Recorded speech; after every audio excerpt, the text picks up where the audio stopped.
Salut les enfants, aujourd'hui je vous raconte l'histoire de Rabbi Yaakov Yitzhak Mipshisra. Ouais, vous avez bien entendu, on l'appelait aussi le Yid HaKadosh, le juif saint. Il s'appelait Rabinovitch aussi, c'était son nom de famille. En tout cas, lui, vous savez, il avait une méthode d'apprendre très approfondie. C'était une chassidoute qui demandait l'étude de la Torah d'une manière très intense. Il fallait vraiment se donner dans l'étude de la Torah des heures et des heures.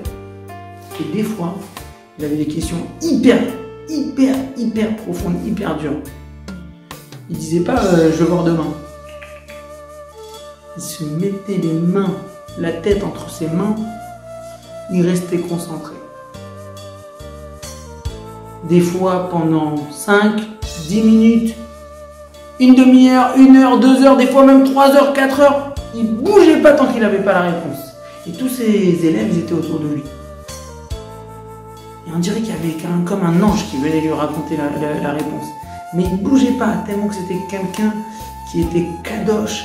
Il ne voulait rien penser à rien autre chose, tant qu'il n'avait pas la réponse sur l'étude de la Torah. Il avait un élève, qui était le pauvre, il était orphelin de son père.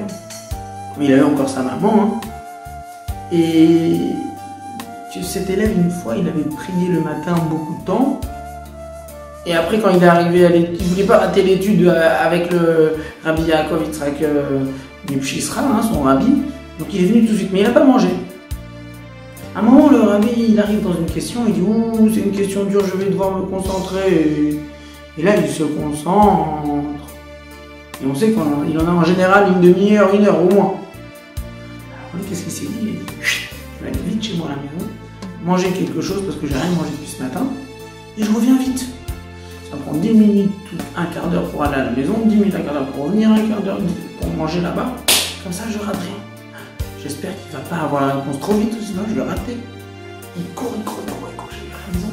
Il arrive, il dit maman, je dois manger maintenant vite le petit déjeuner parce que le repas, parce que j'ai pas mangé ce matin, s'il te plaît. Et le rabbi, il est en train de réfléchir, ça se trouve, je vais rater la réponse, je veux pas rater la réponse, je t'en supplie. Vite, il mange. Bon, on n'a pas le droit de manger la réponse, c'est interdit, il ne faut pas manger trop. Il a quand même mangé doucement, il est assis, on ne mange pas debout. Si, comme ça. Il dit voilà maman, j'ai une chance de récupérer, là je fonce. Sa mère elle lui dit s'il te plaît, je vous le dis, s'il te plaît, va me chercher dans le grenier, il y a le gros sac là-bas, j'ai le gros sac avec les affaires de ta soeur. Je t'en supplie. Maman, le temps que j'ouvre le grenier, le temps que je vais chercher le sac, faut que je le trouve dans tous les sacs qu'il y a là-bas. Le temps que tu me dis si c'est le bon, que j'arrive à redescendre et après refermer, etc., ça va me prendre au moins une demi-heure. Et je vais tout rater. Je peux pas. Je te ferai ça une autre fois. Il court. Il arrive. Presque il arrive chez le rat. Il dit mais quand même, je suis bête. Toute la raison pourquoi on nous apprend la Torah, c'est pour apprendre comment agir, comment faire les mitzvot. Et là, il y a la mitzvah que c'est écrit dans les 10 commandements. Tu respecteras ton père et ta mère. Et là, ma mère, elle me demande quelque chose. Je lui dis non, je dois étudier. Mais c'est le monde à l'envers. Je vais faire tes choux. Je repars chez ma mère. Il repart chez sa mère. Et là, il dit à sa maman, maman, excuse-moi. Excuse-moi que je t'ai pas écouté. Je vais plus recommencer. J'ai compris la leçon. Je vais aller dans le grenier. Et si je dois rater l'étude, je raterai l'étude. C'est pas grave. C'est toi qui es en priorité. Très content. C'est bien ça. Il est monté dans le grenier, il a trouvé tout d'un coup, rapidement. Il est descendu, ça n'a même pas pris une demi-heure, ça a pris même pas 5-10 minutes. Et il est reparti. Il court. Il arrive dans la salle d'études. À peine il arrive, le rabbi Yaakov Mipshisra qui était en train d'étudier comme ça, il se lève. Il enlève sa tête et il se lève. Wow, quand lui se lève, tout le monde se lève, toute la salle se lève. Le rabbi Yaakov Mipshisra, il lui dit viens ici, mon fils, viens ici. Raconte-nous. Je vous raconte quoi?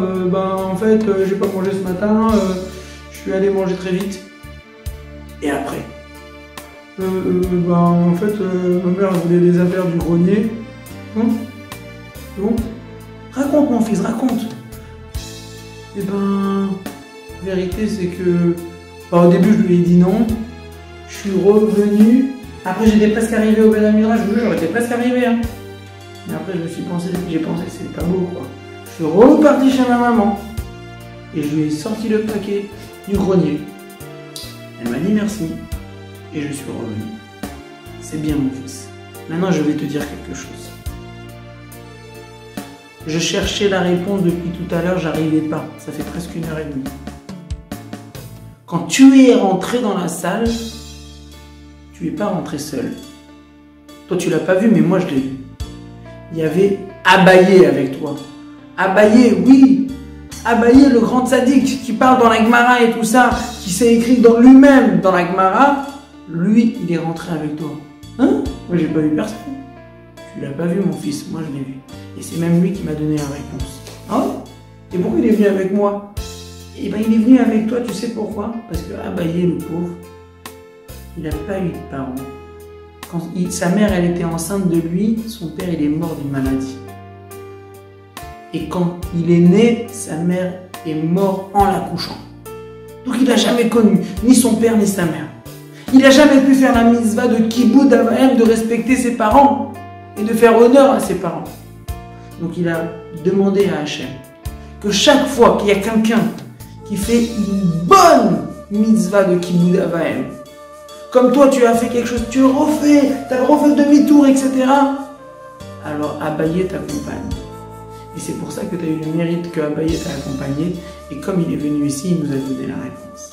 Je te remercie, mon fils. Wow. Et ouais, les enfants, de là, on apprend l'importance de respecter ses parents. On ne sait pas. Nos parents, ils font tout pour nous. Nous, on ne se rend même pas compte. Combien ils font pour nous. Ils prennent de leur temps, ils prennent de leur argent. On est tout pour eux et ils sont tout pour nous. On doit absolument les respecter. C'est bien plus important que tout. Même que l'étude de la Torah avec un rabbi. Donc je compte sur vous pour faire très attention. Quand maman elle demande quelque chose, oui tout de suite maman, je suis là, je te fais ce que tu as besoin. Et vous allez voir, Hachem, il va vous donner tout ce que vous voulez. Je compte sur vous de mettre cette histoire en action ce soir à la maison. Au garde à vous. Tivot Hachem, Chayalim.